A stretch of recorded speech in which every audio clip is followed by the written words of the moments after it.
इज्जत उसे मिली जो वतन से निकल गया, सर फूल वो चढ़ा जो चमन से उजड़ गया। हाय दोस्तों, मैं नईमुद्दीन सैफी कॉमेडियन, आपका अपना दोस्त। उम्मीद करता हूँ कि आप बहुत बढ़िया होंगे, अच्छे होंगे। मैं भी बहुत अच्छा हूँ। दोस्तों, आज मैं आप लोगों के लिए एक बहुत ही बड़ी दिलकश कहानी लेकर के आया हूँ। आप लोग कहानी सुन तो लेते हैं, ना उसको सब्सक्राइब करते चैनल को, और ना कोई लाइक करते, ना कोई कमेंट करते। तो दोस्तों, एक बहुत ही अच्छी, बहुत ही दिलकश कहानी है।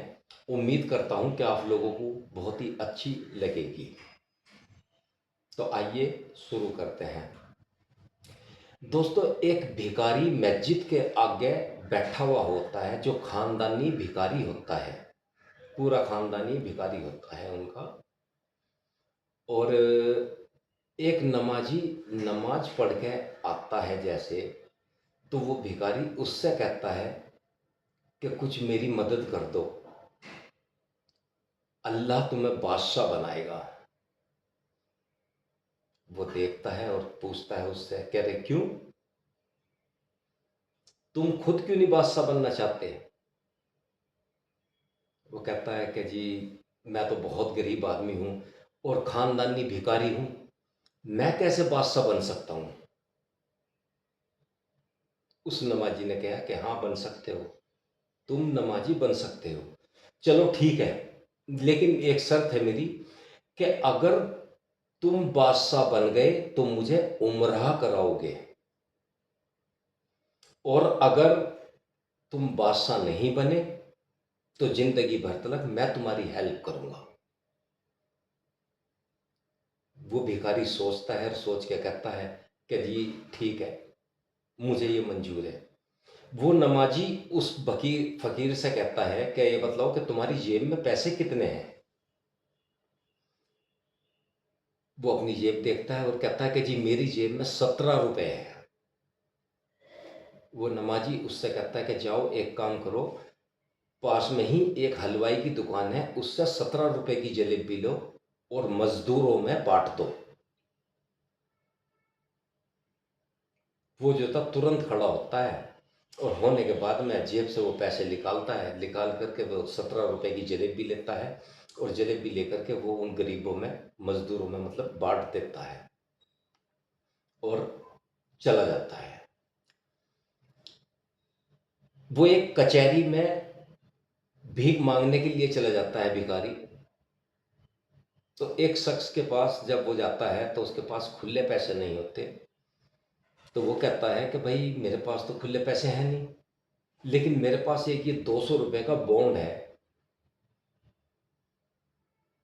तो ये आप ले लो, जाओ ऐश करो।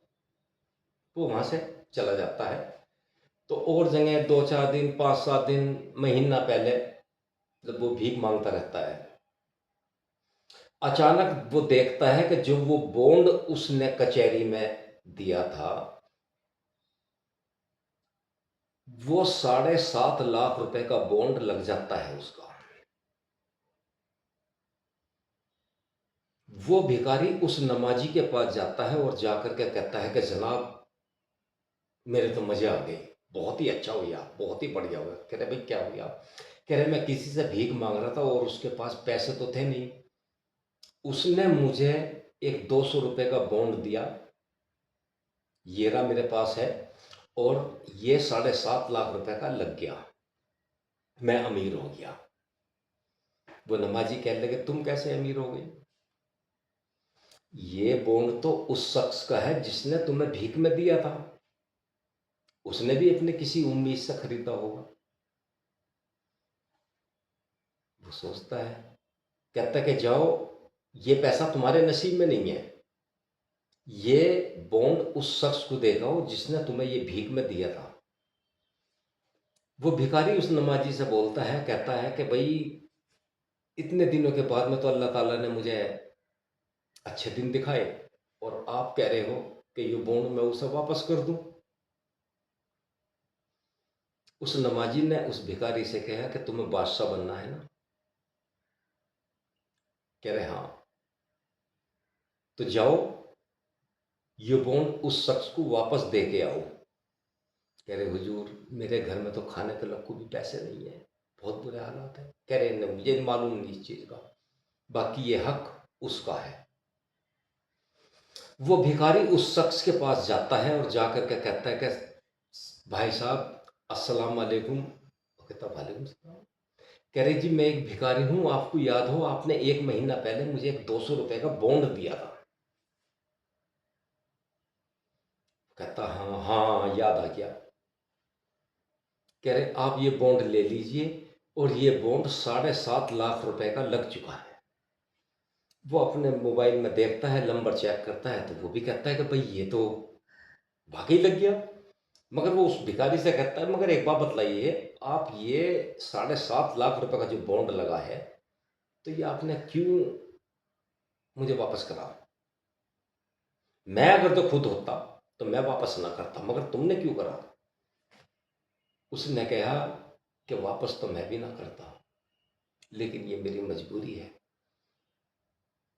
कि मेरे से किसी शख्स ने यह कहा है कि अगर जो बादशाह बनना है तो सच्चाई का रास्ता अपनाओ,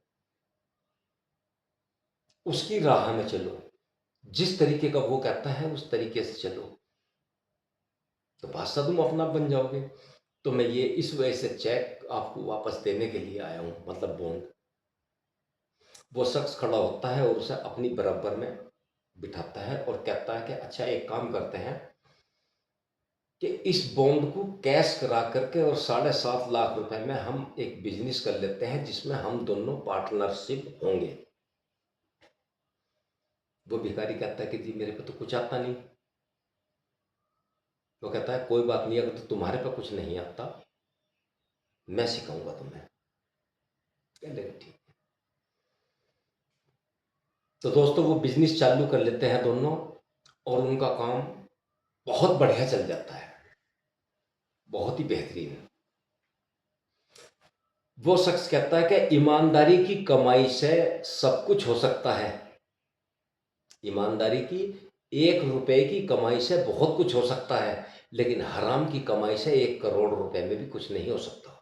वजह कि तुम 1 करोड़ रुपए अपने घर ले जाओगे, तुम खुद क्या करोगे? 2 रोटी खानी है ना। 1 करोड़ रुपया चोरी का अगर तुम अपने घर ले गए तो तुम्हारी औलाद मर सकती है, बीवी मर सकती है, कुछ भी हो सकता है। क्यों? उसका अजर दिखना जरूर है, और तुमको मालूम होगा इस चीज का कि ये मुझे उस चीज की सजा मिली है। कह रहे हैं।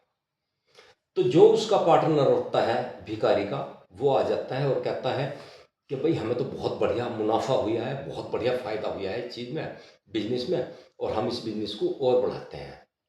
कह रहे ठीक। वो भिखारी का जो पार्टनर होता है वो उस भिखारी से कहता है कि क्यों ना इनमें से जो पैसे हमने हलाल के कमाए हैं, तो क्यों ना उस शख्स को हम उम्रा करा दें।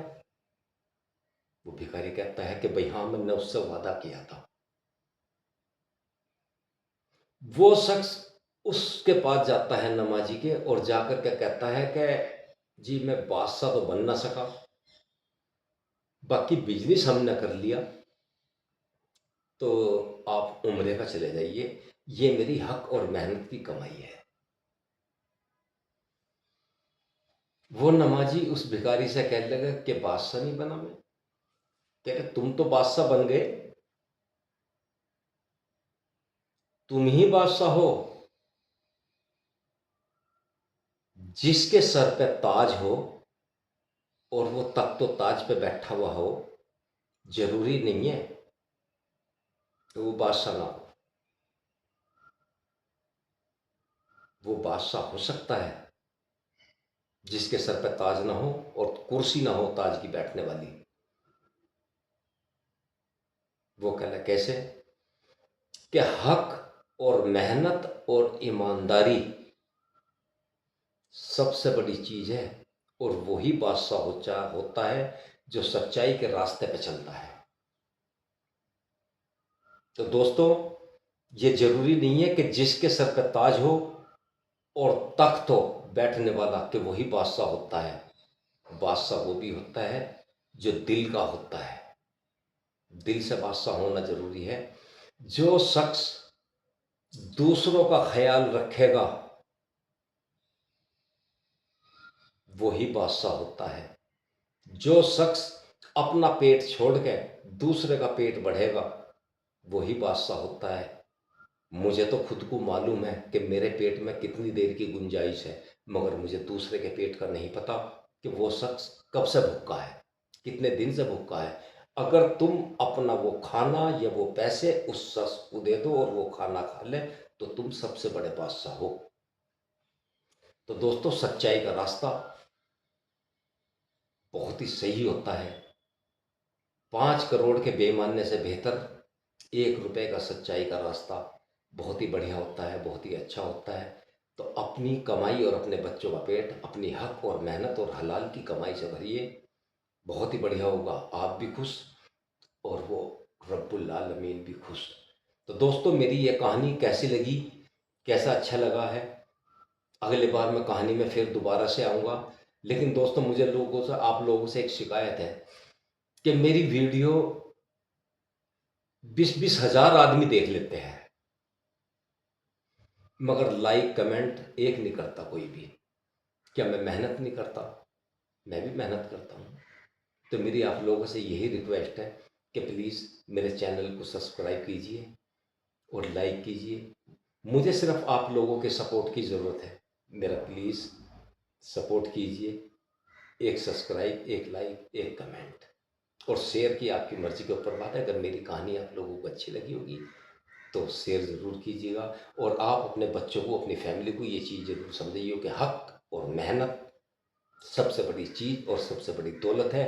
तो दोस्तों, नईमुद्दीन सैफ़ी कॉमेडियन आप लोगों से इजाज़त लेता है। अगली कहानी दिलकश में फिर दोबारा हाजिर होएगा। तब तक के लिए आगे दीजिए। जय हिंद, ऑल बेस्ट।